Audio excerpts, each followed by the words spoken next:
which is entirely yours.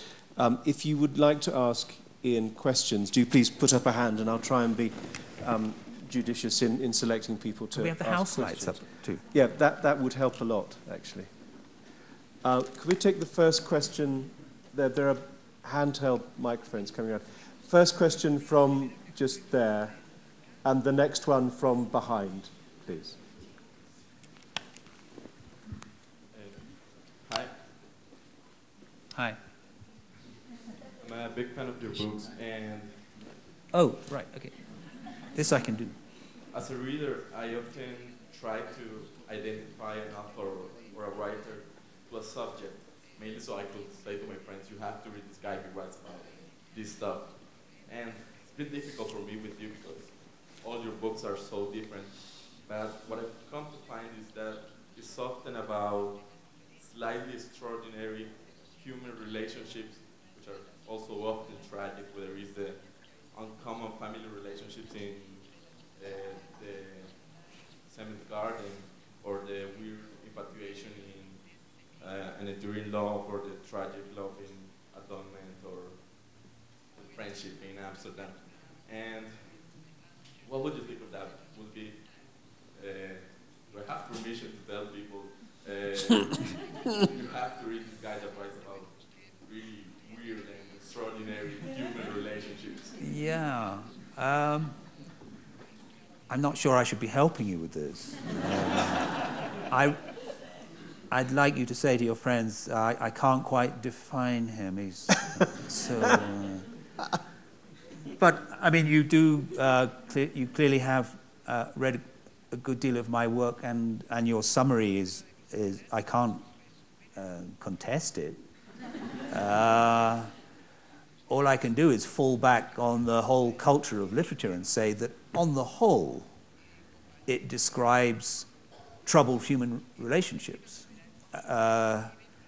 If you want human relationships going beautifully, then I think we must turn to poetry, which picks out moments. That moment when they are still in love. It's very hard to do that in a novel.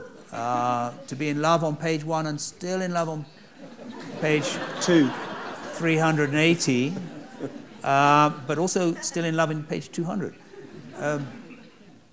So it's because novels tend to follow people through time that we are interested in the difficulties, the problems of communication, the misinterpretation, the dark streaks that are in most of us, I think,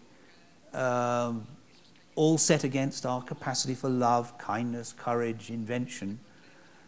It's in that mess, I think, that the novel has evolved into becoming what I always think of as the great tool of our age, not touched by cinema, not touched by any other art form, as the tool of investigation into human nature.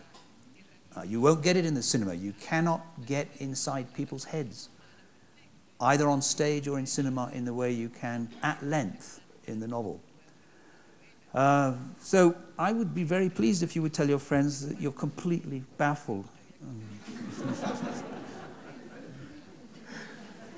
Okay. Next question from behind.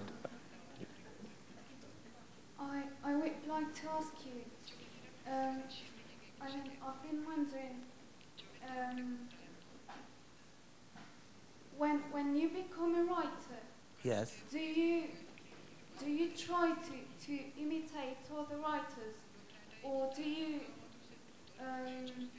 try to find your own style, and how do you get to find that style? Does it take a long time, or is it A sudden explosion. Yeah. It's a very, very good question.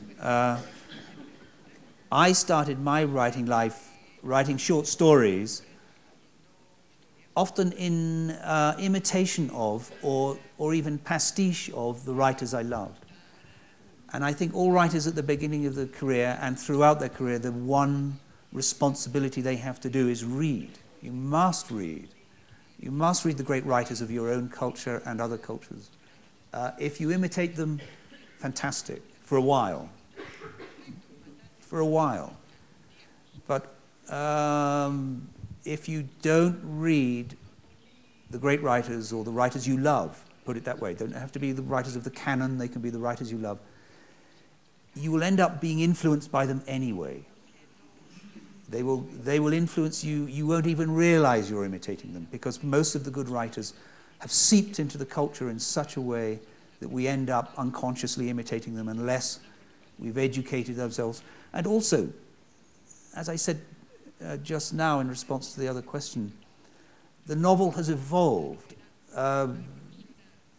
Before the great 19th century masters, it was quite hard for writers to do character, to really lay out character in novels. 18th century novels, characters were a little frozen. Until the 19th century, it was very hard to have that kind of writing where you describe the world, but you do it in the words of a particular character. In other words, indirect free style, where you color the world through the eyes of a character without doing it in the first person. Now even children's books take this technique for granted. No writer could invent it now. It's there. It's for our use. So imitate. Definitely start by imitating. Feel free to imitate. And then out of that, I think you'll begin to find what's yourself.